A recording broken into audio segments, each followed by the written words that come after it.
conferencista, el primero, realmente para mí es una eminencia.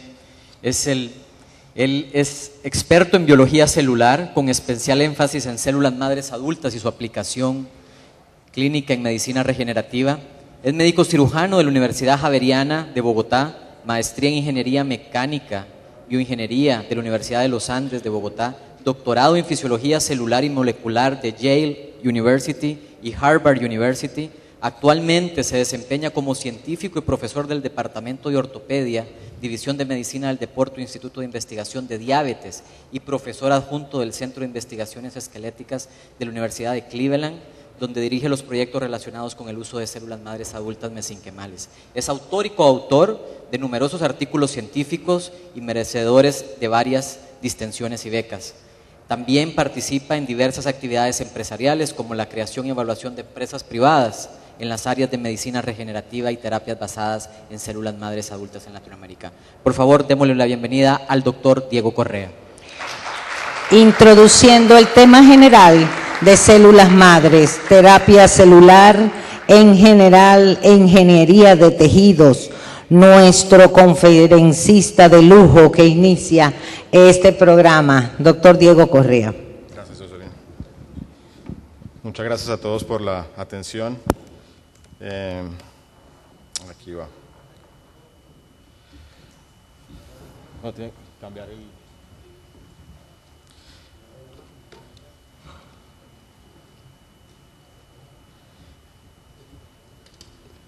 Básicamente lo que queremos hacer el día de hoy es hablar un poco acerca de los conceptos básicos en células madre adultas, con los cuales trabajamos desde el punto de vista de ciencia básica y los cuales van a ser aplicados posteriormente en actividades clínicas.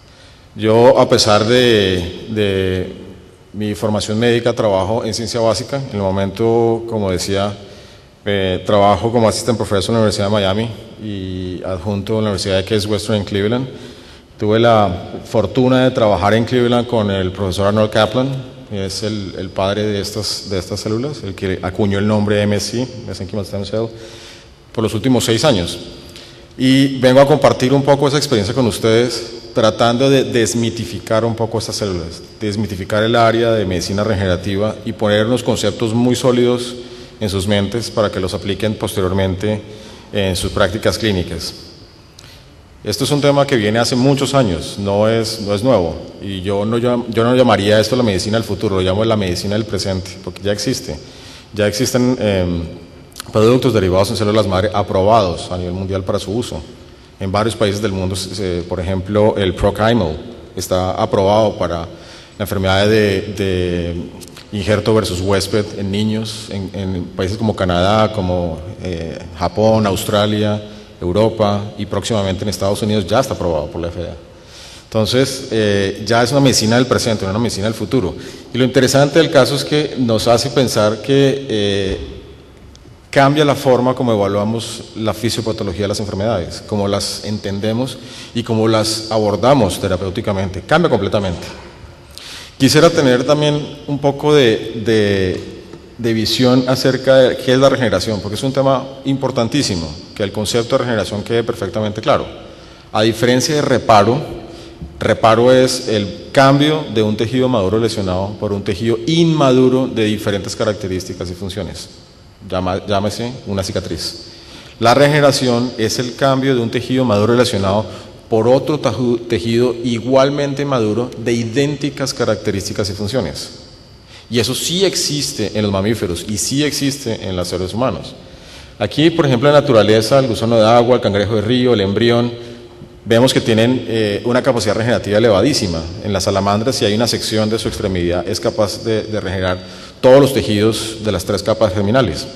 Pero ¿cuál es el caso en el adulto? En el adulto tenemos una altísima regeneración en la piel, en el intestino, en el epitelio absortivo del intestino y en el hígado. Es clarísimo que cuando hay una sección hepática parcial, el hígado es capaz de regenerar ese tejido hepático.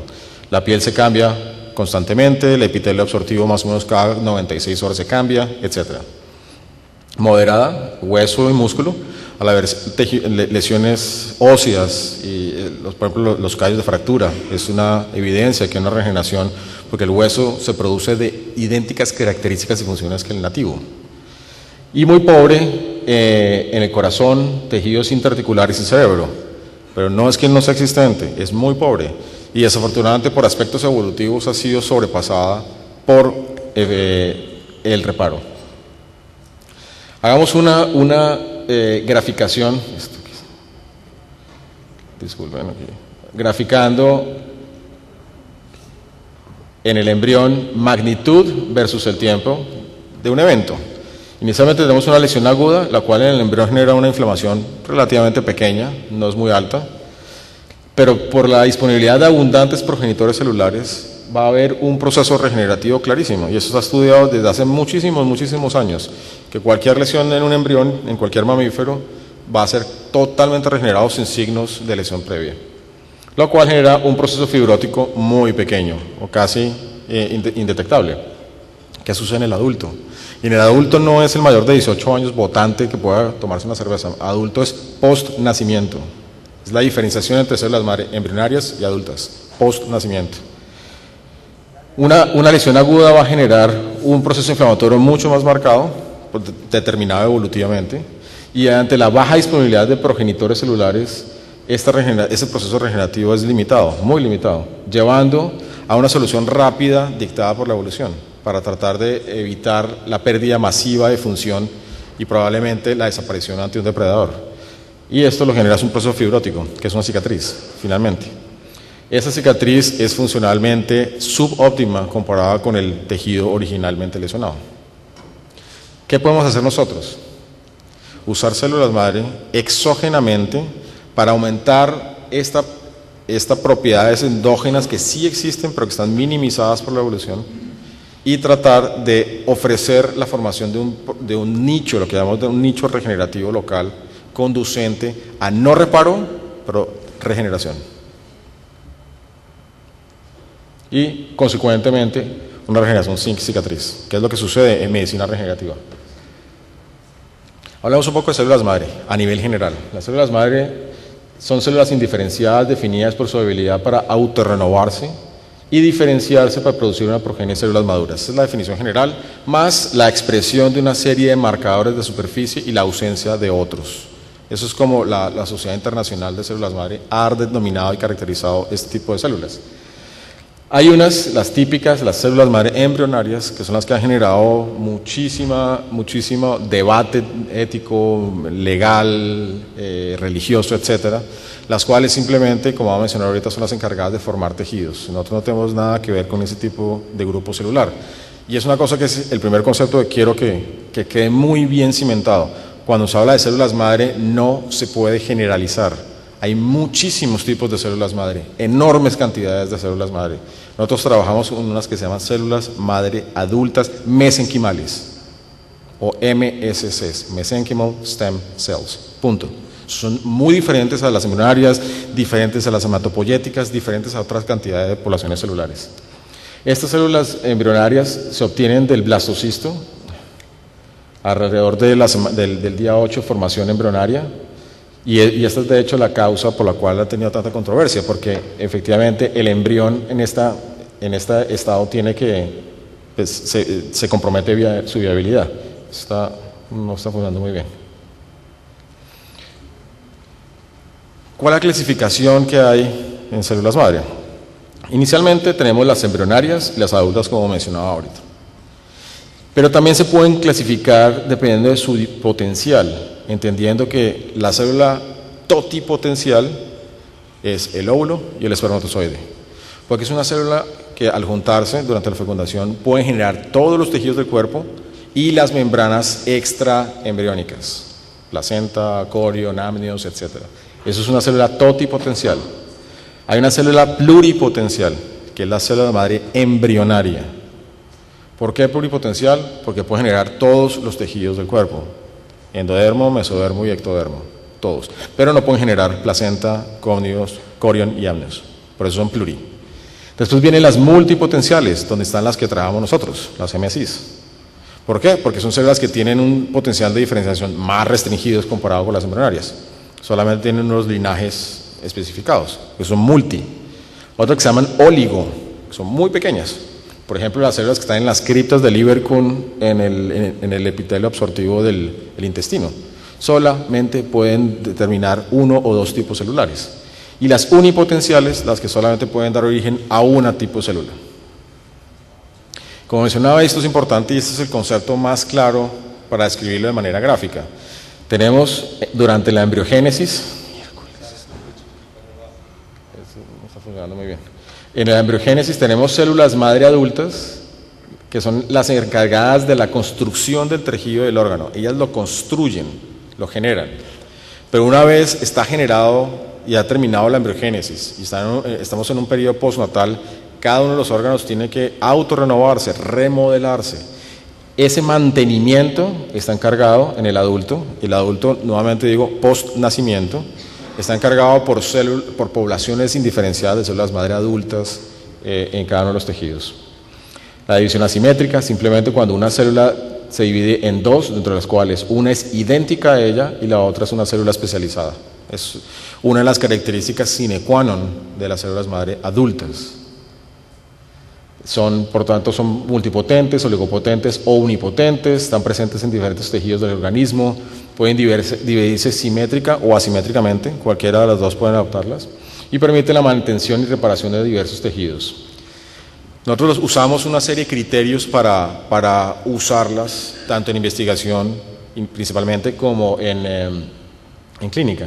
Y es el criterio de expansibilidad, son células que se pueden expandir, son susceptibles de expansión y las expandimos todos los días para investigación nuevamente. Y mañana, cuando estemos hablando un poquito de aspectos regulatorios basados en la FDA, voy a comentarles un poco cuál es actualmente la regulación en términos de expandir células, la cual la FDA no permite para uso médico. No se pueden expandir células para uso clínico. Les voy a explicar el por qué. Pero para efectos investigativos es un criterio que define una célula madre. Se puede expandir, puede formar lo que se llama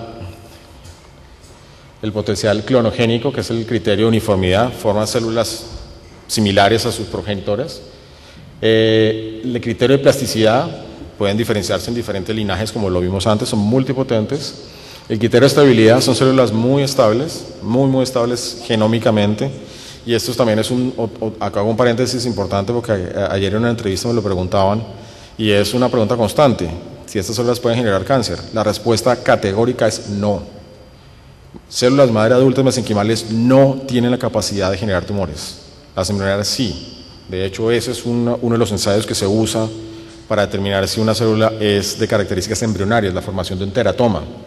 Pero eso son células embrionarias. Células madre adultas no tienen esa capacidad de inestabilidad genómica de generar tumores, aunque hay otros matices relacionados con el cáncer.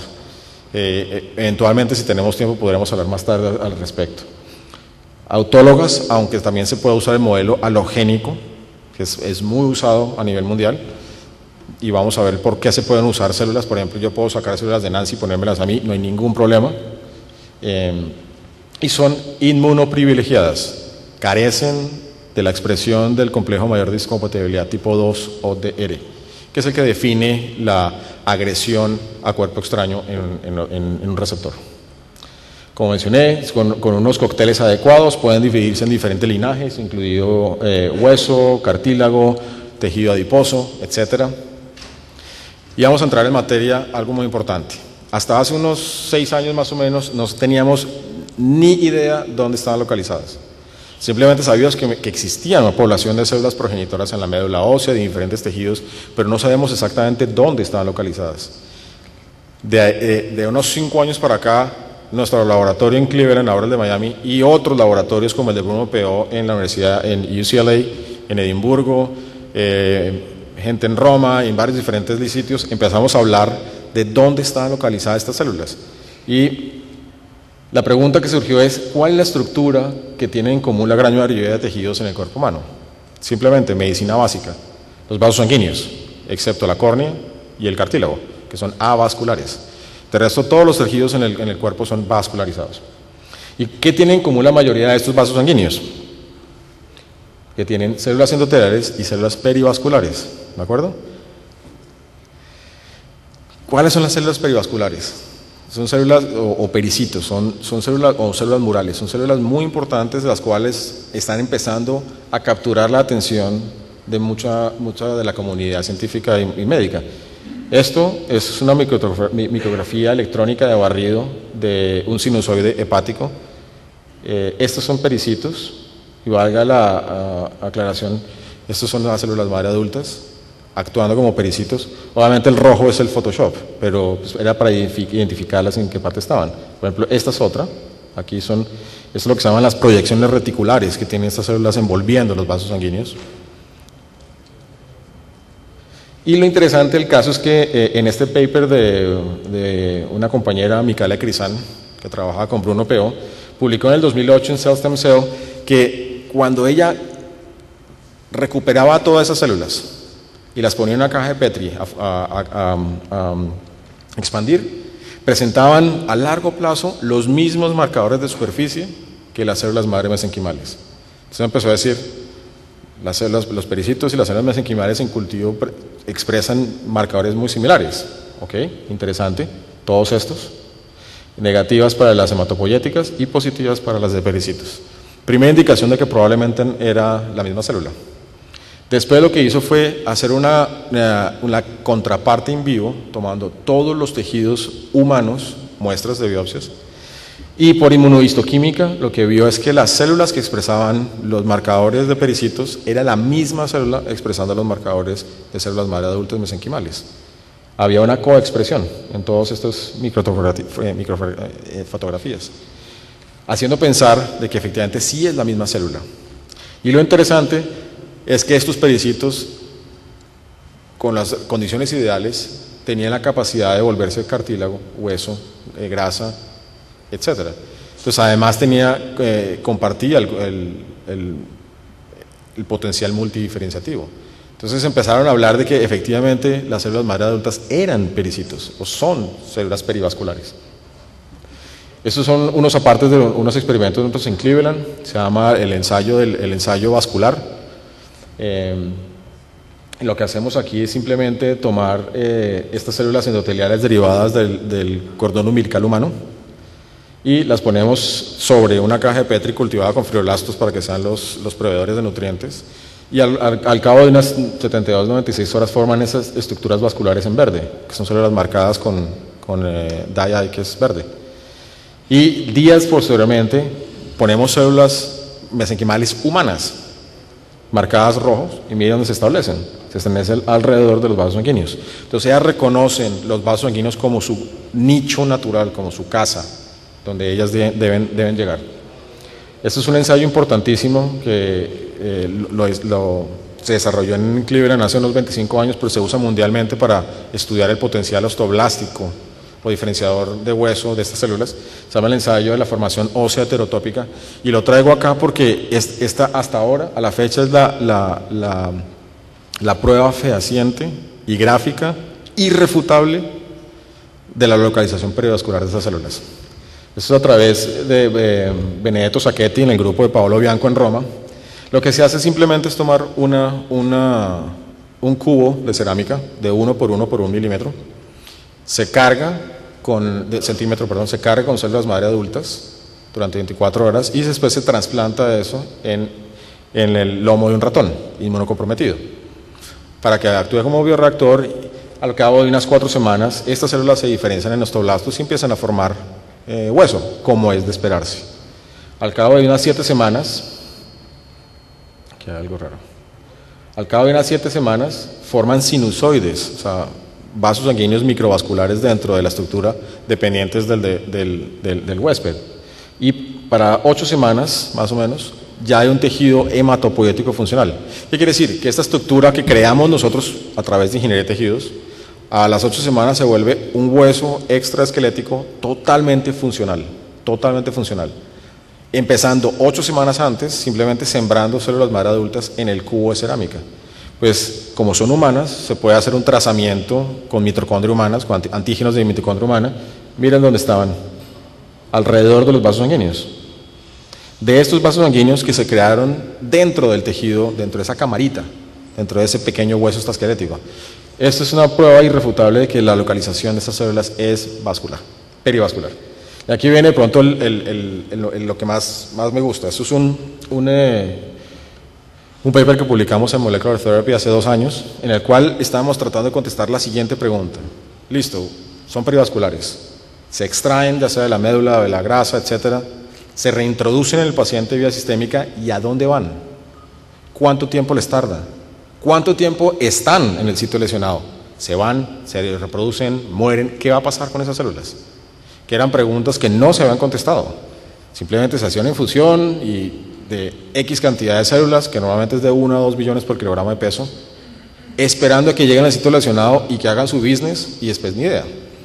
Lo que hicimos fue tomar ese ratón y le generamos una lesión inducida en la médula ósea con radiación, cubriendo el resto del cuerpo.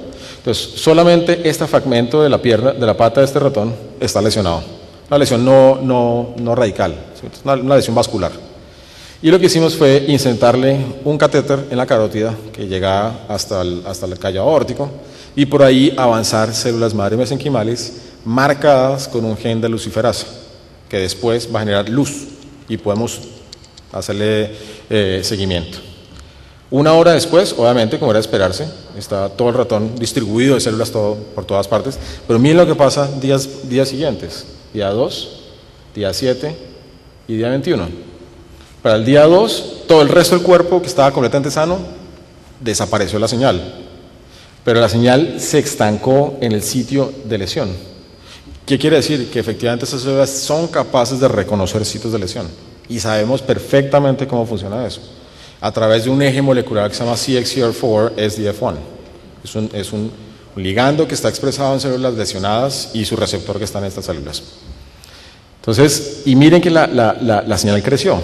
¿Qué quiere decir? Que esta célula se estableció, llegó al sitio de lesión y empezó a dividirse, porque hay mucha más lesión. Pero esto no nos respondía a la pregunta exactamente dónde llegaron, ¿cierto? Hicimos una bioluminiscencia, que es este ensayo, haciendo la disección en la pata, y vimos que estaban en el fémur distal, sugiriendo, bueno, están llegando al hueso, no están llegando a músculo ni a piel, sino al hueso. ¿Por qué? Porque es el tejido que está lesionado. Y después lo que hicimos fue hacer una inmunohistoquímica siguiendo luciferasa, para saber exactamente dónde estaban. Y no es de sorprenderse, estaban en la médula y estaban perivasculares, nuevamente. ¿Qué quiere decir eso? Que es una célula que su origen es el espacio perivascular. Yo las tomo, ya sea de la médula ósea, o de la grasa, las proceso y las reintroduzco de vuelta en el paciente.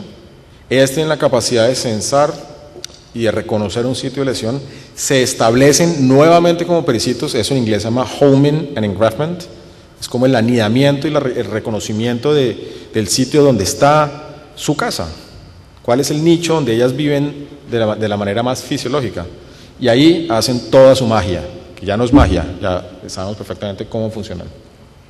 Posteriormente hicimos un experimento que es crítico.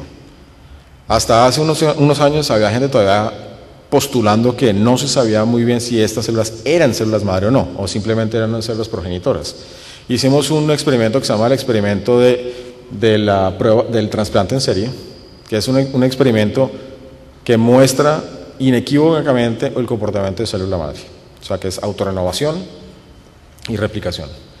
Tomamos las patas de estos animalitos que habían capturado las células y sacamos la médula ósea, extrajimos nuevamente las células y las pusimos de vuelta en otro animal con iguales características.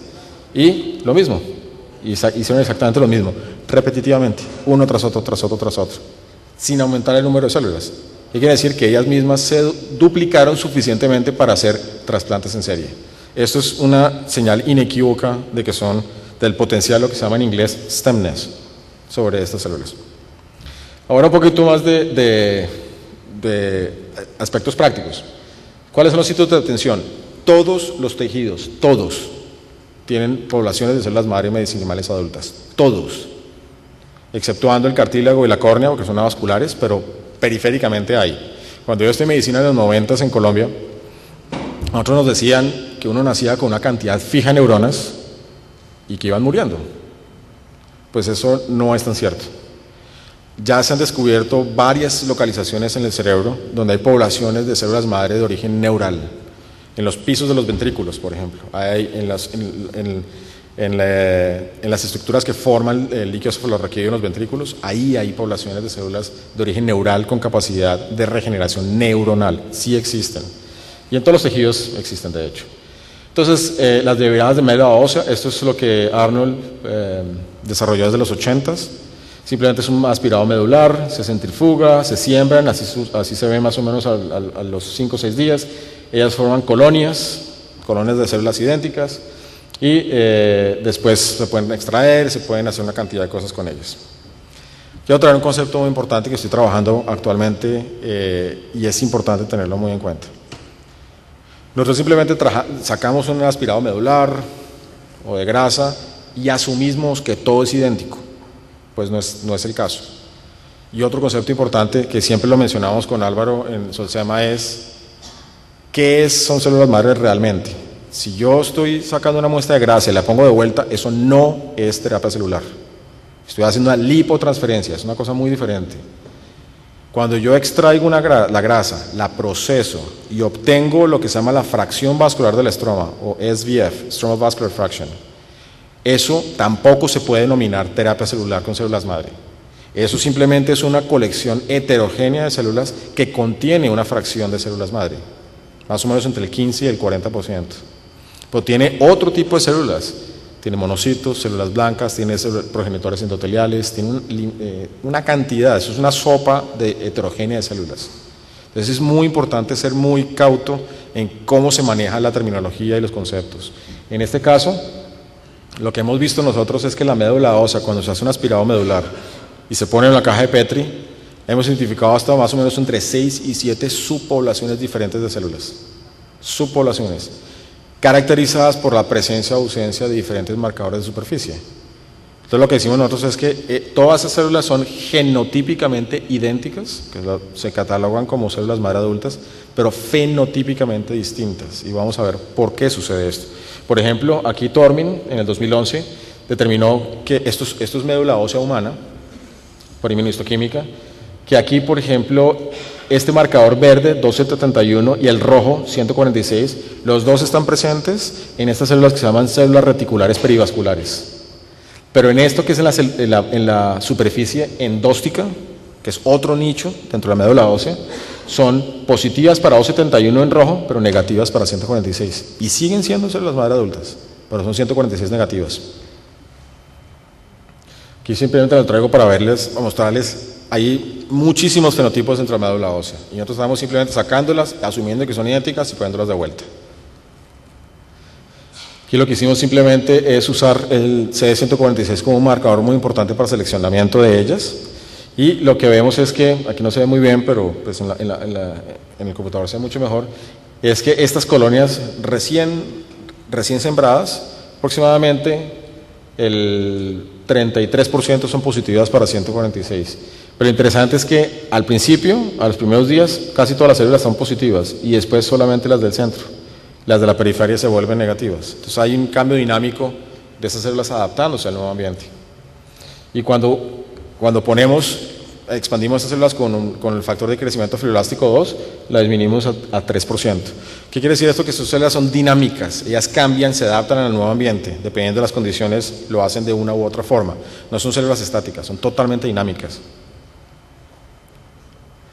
Aquí vemos como este FGF2, el que usamos, es mitogénico, aumenta la proliferación y cambia la morfología de las células. Aquí se ven células como bastones, son células mucho más poligonales, pequeñas, y en un estado intermedio se ven como de varias morfologías.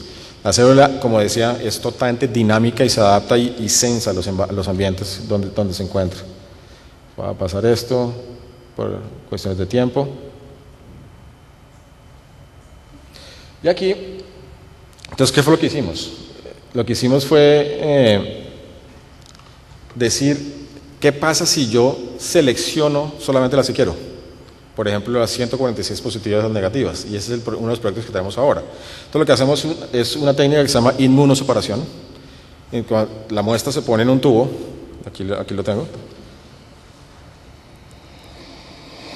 ¿Sí ven? Se ponen en ese tubo y en ese tubo lo que hay son, un momento, lo que hay son unos, lo que se llaman microbits, que son unas micropartículas cargadas con un anticuerpo que va a reconocer el secundario, y el secundario, el primario es anti-146.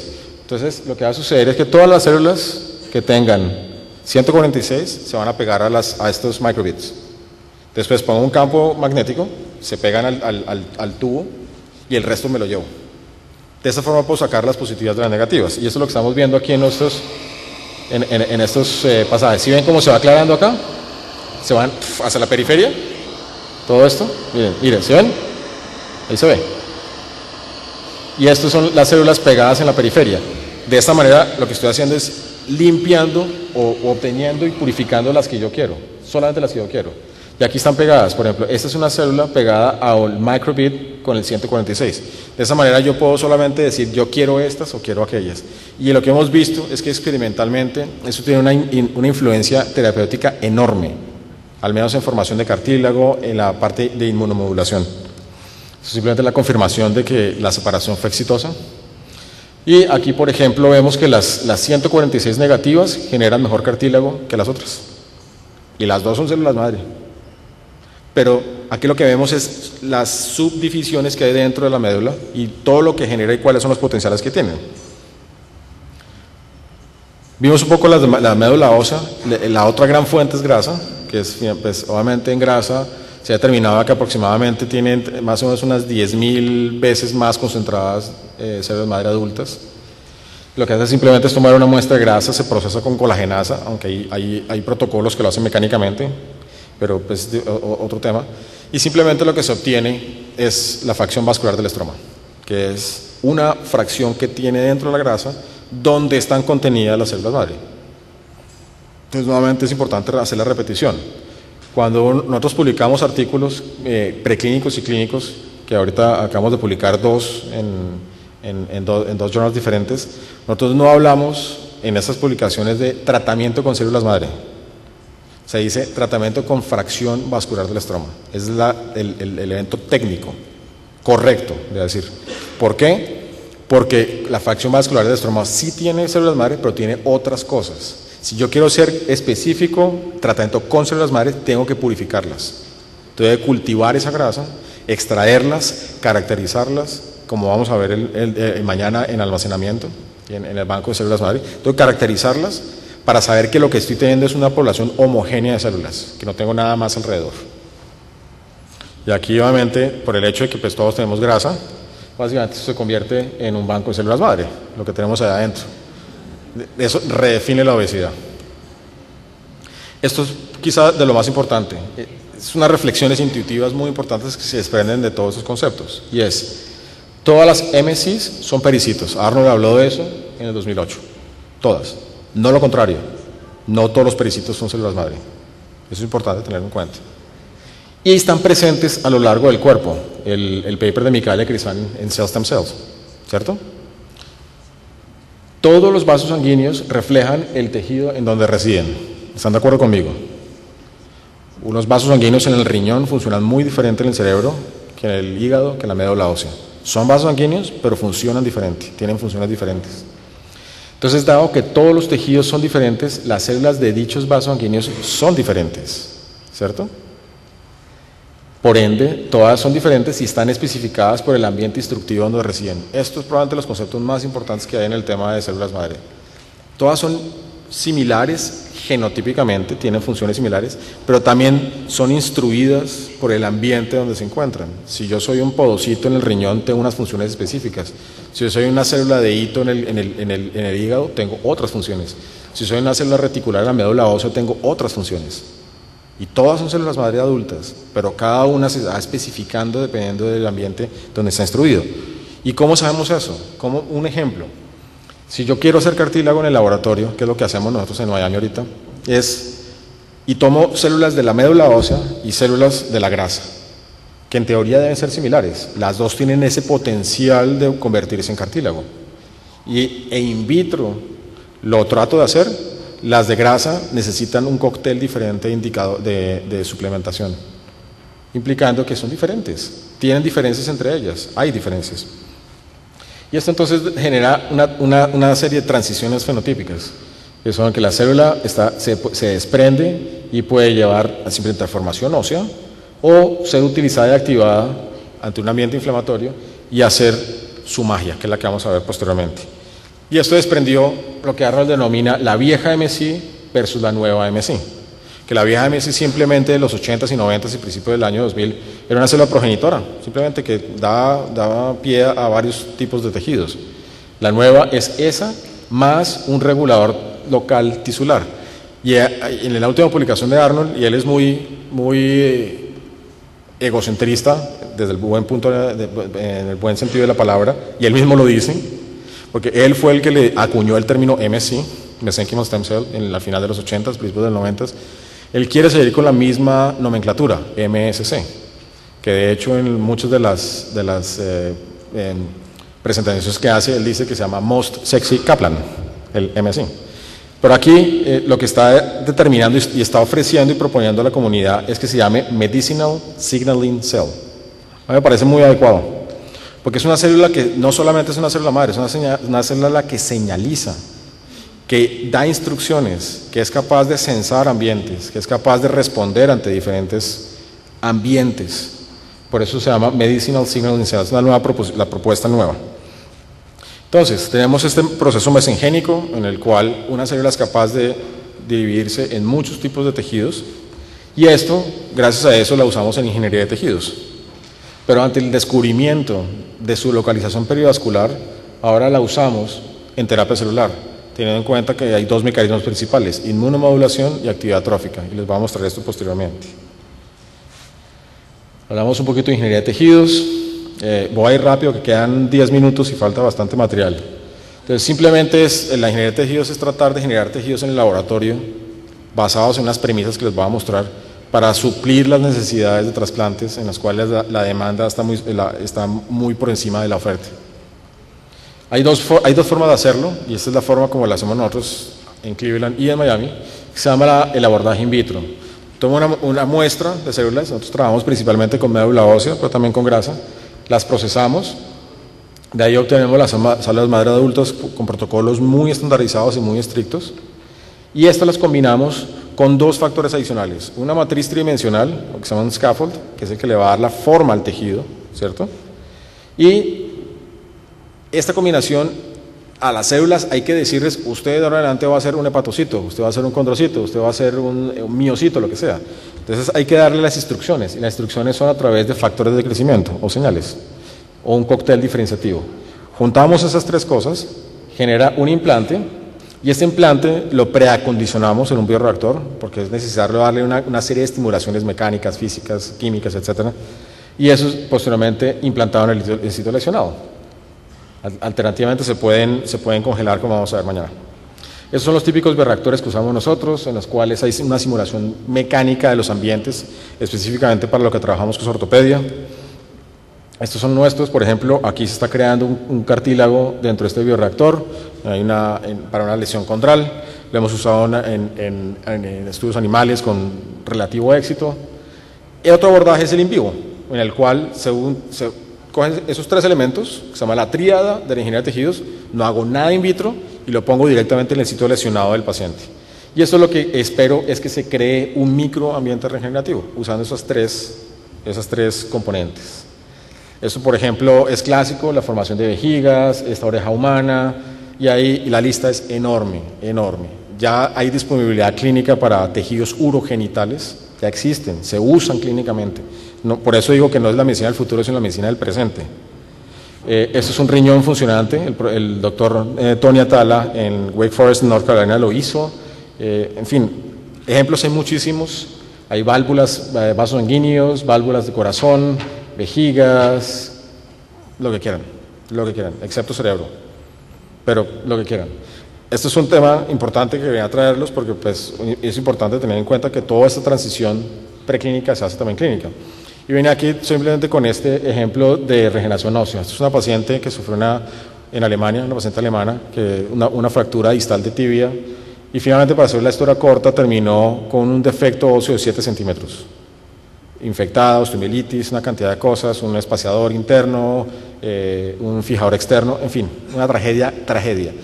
Se logró la aprobación de la FDA alemana para un tratamiento compasivo experimental con células madre, y lo que se hizo fue tomar estos discos de hueso bovino descelularizado para que no hubiera rechazo, y se le implantaron células madre adultas cultivadas, por eso sí puedo decir que son células madre, que son cultivadas, caracterizadas, de autólogas, de ella misma, que se obtuvo de la médula ósea.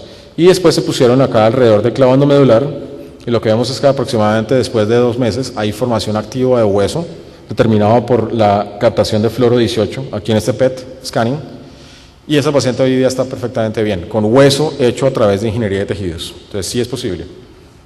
Esto es lo que hacemos en Cleveland y ahorita en Miami con lesiones condrales. Creamos los tejidos osteocondrales, los ponemos en la lesión. Aquí hay varios resultados prometedores como que estamos usando estas células madre con una serie de estimulaciones, después con factores de crecimiento específicos. Hay resultados promisorios. Todavía no se ha llegado a una solución culminante para cartílago, pero hay muchos pasos adelante. Va a pasar esto son unas lajas de cartílago que se están haciendo, cartílago, ¿sí ven? Todo esto con células madre dirigidas. Y hablando un poquito en los últimos 5 o 10 minutos de terapia celular, ¿qué es lo que más nos compete a nosotros? Por el hecho que les venía mencionando de que estas células tienen la capacidad de reconocer sitios de lesión, y lo hacen a través de este eje SDF1-CXCR4 y otros, pero ese es el principal eje. Llegan al sitio de lesión y allá hacen su business, y les voy a contar exactamente qué es lo que hacen, cuáles son los mecanismos. Porque eso es importante saberlo. Si el paciente dice, sí, doctor, pero usted dígame, ¿esas células qué me van a hacer? Le van a hacer esto, y es lo que vamos a ver ahorita. Este es un paper que les recomendaría que lo leyeran. Obviamente estoy sesgado porque pues, soy coautor con Arnold en este paper, publicado en Cell Stem Cell, en el cual describimos que las MSCs son como unas farmacias en la lesión. Son farmacias en lesión. Y a raíz de esto es que se viene cambiando el nombre a Medicinal Signaling Cell. Lo que vemos simplemente es que esta célula, que es perivascular, aquí estamos hablando endógenamente, nada de terapia todavía, simplemente endógena, tiene la capacidad de retirarse el vaso sanguíneo, se activa gracias a que experimenta y sensa un ambiente inflamatorio, y ahorita voy a ver en la siguiente diapositiva que es otro concepto importantísimo para tenerlo en cuenta, porque esa activación puede generar un efecto antiinflamatorio o proinflamatorio por estas células madre. Esto es importantísimo. Y aquí genera 2 factores principalmente. 2 factores. Uno, un efecto inmunomodulador. Y ahorita les voy a mostrar cuáles son los mecanismos. Este efecto inmunomodulador es local, en el sitio de lesión. ¿Cuál es el objetivo? De que no se monte una respuesta inflamatoria secundaria a la respuesta inmune masiva, que termina una respuesta inflamatoria en una cicatriz. Nosotros queremos evitar y cortar ese ciclo vicioso que está sucediendo a través de aplacar el sistema inmune localmente, y les voy a mostrar cómo se hace. Y el efecto trófico, probablemente es el efecto más importante en todo lo que se hace en estos protocolos de terapia clínica. En el efecto trófico, gracias a la secreción de varios factores de crecimiento y citoquinas, y les voy a dar la lista ahorita, porque es importante. Si uno abre la boca con un concepto, respaldarlo con datos y respaldarlo con conceptos bien sólidos, y eso es lo que voy a hacer ahora. Hay 4 formas por medio de las cuales se los trabajan en el efecto trófico. Una es a través de la formación, promover la formación de nuevos vasos sanguíneos. ¿Y cómo lo hace? A través de secreción del factor de crecimiento derivado del endotelio vascular, VEGF. Hace también un efecto antifibrótico directo a través del factor de crecimiento derivado de los hepatocitos, HGF. Un efecto antiapoptótico, lo que pasa es células que están en un ambiente de lesión están experimentando estrés, células locales del tejido lesionado.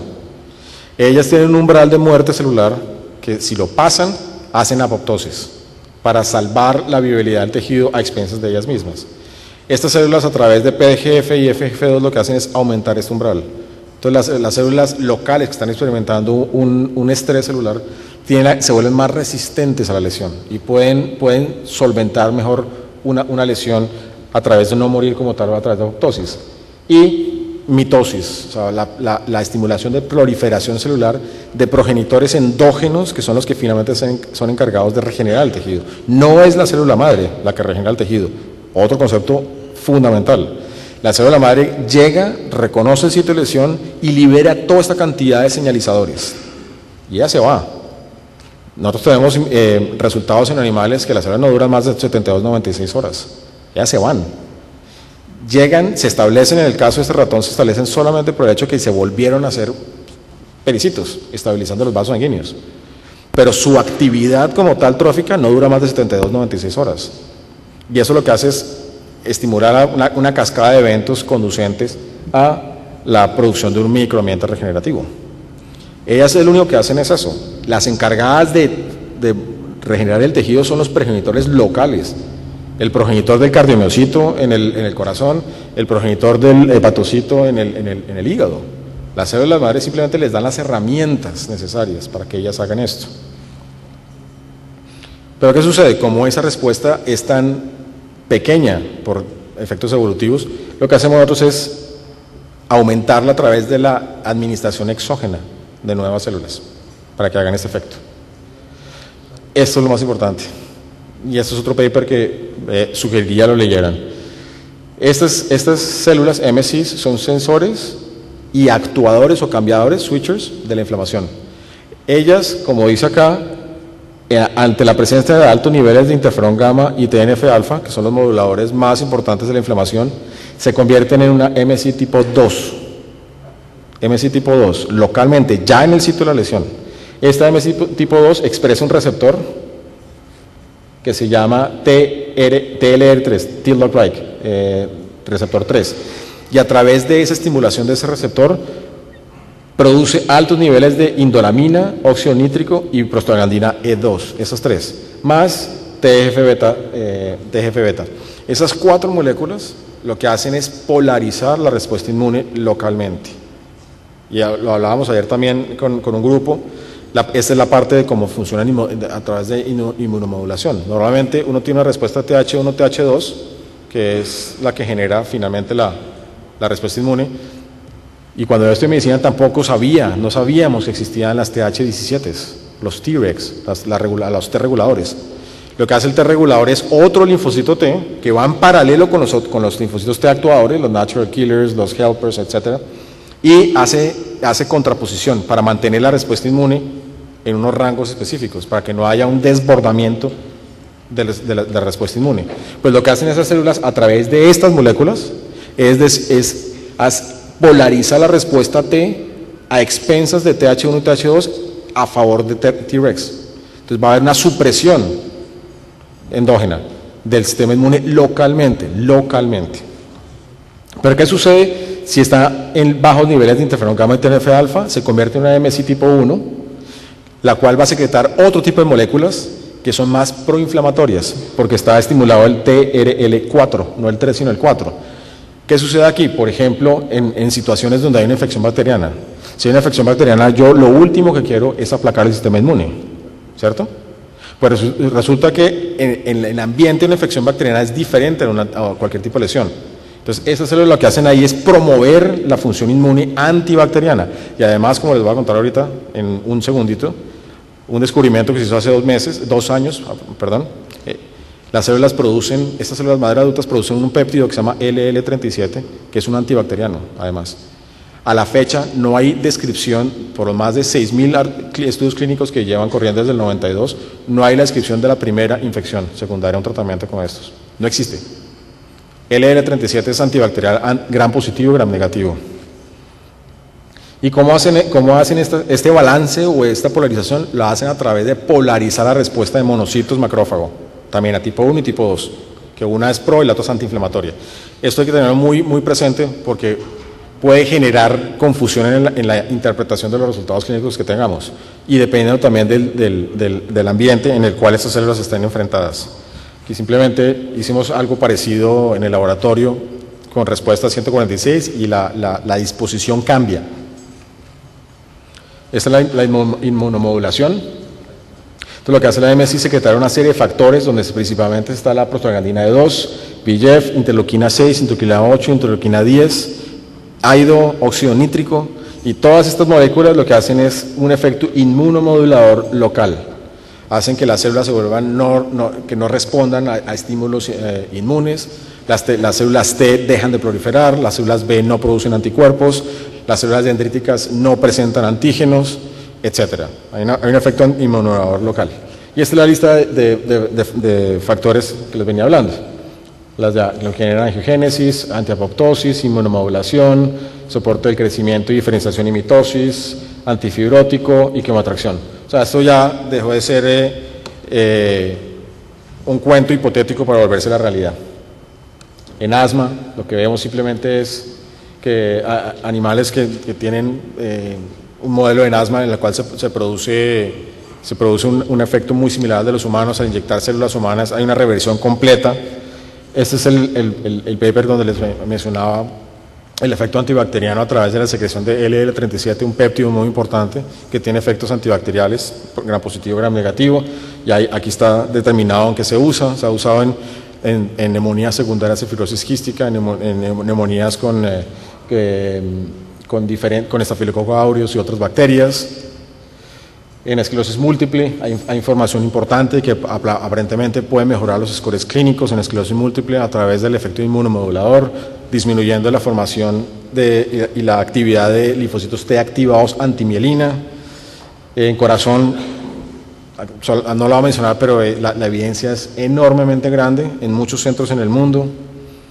Estas son las fases. Hay algo de estudios clínicos, no lo voy a mencionar porque no tengo mucho tiempo, pero aquí esto es un resumen de todos los estudios clínicos del 92 hasta el 2014. Y los resultados son muy prometedores. Todo está medido, está catalogado, es una información importante. Para terminar, en la actualidad estoy trabajando con él, con Camilo Ricordi. Él es el director del Centro de Investigaciones de Diabetes de la Universidad de Miami, y él hizo algo espectacular en China. En China hay un centro, en Shanghái hay un centro encargado de trasplantes de riñón, donde se hacen cientos de trasplantes de riñones mensuales. Se hizo un estudio clínico diseñado y controlado en el cual una fracción de los pacientes que están recibiendo el riñón trasplantado durante el proceso quirúrgico se inyectó en la arteria renal de células madre, autólogas, para testear la posibilidad de que eso haría que esos pacientes requerirían menos inmunomoduladores a futuro, después de un trasplante. Este es un seguimiento de 2 años. Los pacientes que reciben células madre no han requerido una sola pepa de inmunomoduladores después de haber recibido un trasplante renal de un paciente, de una persona no relacionada genéticamente. ¿Qué quiere decir? Que hubo una generación de inmunotolerancia, lo que llamamos nosotros, inmunotolerancia. Esas células, a través del control del sistema inmune, volvieron el riñón trasplantado, que normalmente generaría un rechazo, inmunotolerante. Y este es básicamente el resumen. Este es el resumen de lo que hacen las células, una conclusión gráfica, son pericitos, se liberan, se activan, secretan una cantidad de factores de crecimiento y citoquina, generan todos sus efectos, inmunomodulador, trófico, antibacterial, y restablecen el ambiente regenerativo. Muchas gracias por la atención. Solamente quería aprovechar la oportunidad para no promocionar, sino para contarles que estamos creando en marzo a mayo un estudio, una especie de diplomado de curso de ciencia básica en células madre adultas, totalmente interactivo, avalado por Solsema. Entonces les llamaría, los invitaría para que estuvieran pendientes acerca del lanzamiento de este curso. Lo voy a dictar yo, son más o menos unas 96 horas de ciencia básica en células madre, y creo que puede ser importante para solidificar muchos de esos conceptos y que probablemente y posiblemente los apliquen posteriormente en su práctica clínica. El señor Han Sheng, que es uno de los directores de esta empresa que vive en Miami, amigo personal mío, va a estar presente en El Salvador también. Él llega hoy.